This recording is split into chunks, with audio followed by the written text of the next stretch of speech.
சாய் பக்தர்களுக்கு என் அன்பு வணக்கங்கள். ஓம் சாய்ராம். என் அன்பு குழந்தையே, இன்று உன்னை தேடி ஒருவர் வரப்போகிறார். வரும் நபர் உன் மனம் கவர்ந்தவரா இல்லை உன் மனம் வெறுத்தவரா என்று பொறுமையாக நான் சொல்வதை கேள். நீ விரும்பும் நபர் யார் என்று உனக்கே தெரியும். உன் மனதார ஒருவரை நினைத்து கொண்டும் அவரே உன் வாழ்க்கை துணையாக வர வேண்டும் என்றும் பிரிந்த உறவு ஒன்று சேர வேண்டும் என்றும் பல எண்ணங்களால் உன் மனதை வாட்டி கொண்டிருக்கிறாய். இந்த ஒரு தவிப்பை போக்கப் போகிறேன். உன் சாயப்பா இன்னும் சில நாட்களில் உன் வாழ்க்கையில் ஒரு நபர் வந்து உன்னிடம் ஆதரவு கேட்பதற்காக காத்திருக்கிறார். யார் என்று கேட்கிறாயா?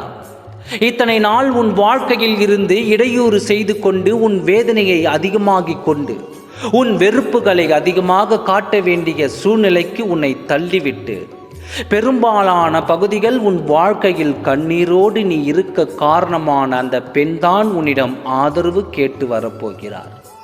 என்னிடம் ஆதரவு ஏன் சாயப்பா கேட்க வேண்டும் என்று நீ நினைக்கிறாய். உன்னிடம் ஆதரவு கேட்டு வரும் இந்த பெண்ணிற்கு என்ன நடந்தது தெரியுமா? உன் வாழ்க்கையை எப்படியெல்லாம் எதை வைத்து கெடுத்தாரோ அதே போல இவரின் வாழ்க்கையிலும் ஒருவர் விளையாடி விட்டார். இப்பொழுது தன்னந்தனியாக இருக்கும் இந்த பெண் இப்பொழுது உன்னிடம் ஆதரவு தேடி வரப்போகிறார். உன் துணையை எப்படி உன்னிடம் இருந்து பிரித்தாரோ அதே போல இவரின் துணையும் இவரிடம் இருந்து பிரித்து விட்டார்கள். இப்பொழுது தன்னந்தனியாக ஆதரவற்ற நிலையில் இருக்கும் இந்த பெண் தான் செய்த பாவத்தை நினைத்து அழுது இந்த பாவத்திற்கு மன்னிப்பு கிடைத்ததா அல்லவா? கிடைத்தாலாவது நம் வாழ்க்கை சரியாகுமா என்று யோசித்து உன்னை தேடி ஓடி வரப்போகிறார். உன்னிடம் மண்டியிட்டு மன்னிப்பு கேட்கவும் போகிறார்.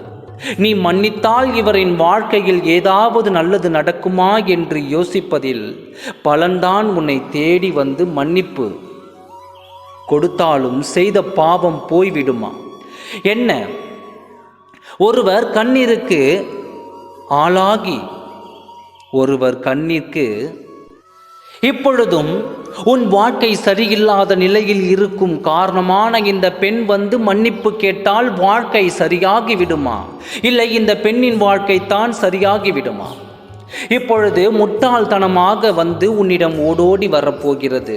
ஆனால் உன்னிடம் நான் சொன்னேன் அல்லவா, உனக்கு துரோகம் செய்தவர்கள் உன்னிடம் வந்து மன்னிப்பு கேட்க போகிறார்கள் என்று. அந்த நிகழ்வு தான் இப்பொழுது நடக்கப் போகிறது.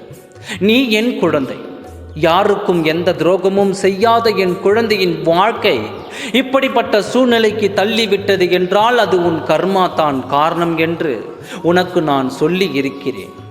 சீக்கிரத்தில் எல்லாம் சரி செய்து உன் வாழ்க்கையை நான் சரி செய்து விடுவேன். கவலையின்றி தைரியமாக இரு. தவறு செய்தவர்கள் மன்னிப்பு கேட்டுத்தான் ஆக வேண்டும். ஓம் சாய்ராம். நன்றி, வணக்கம்.